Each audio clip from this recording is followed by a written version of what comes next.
чтобы была отличная погода.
Да, ливанул так ливанул.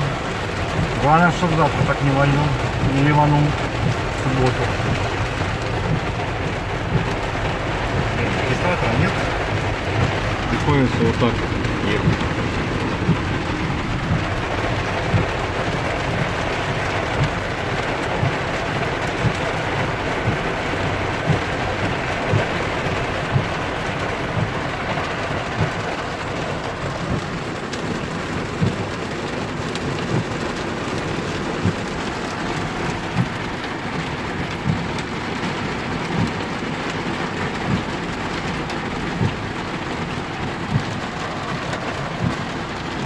Реки текут уже.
Что как в Украине не было.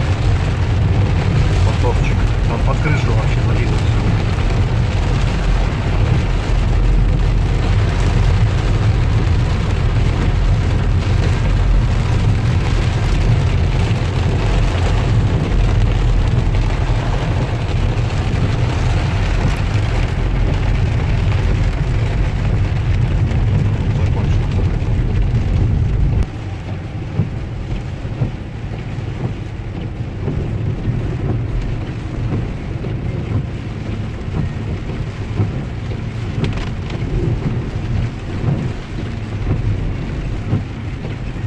Движники у нас работали лучше.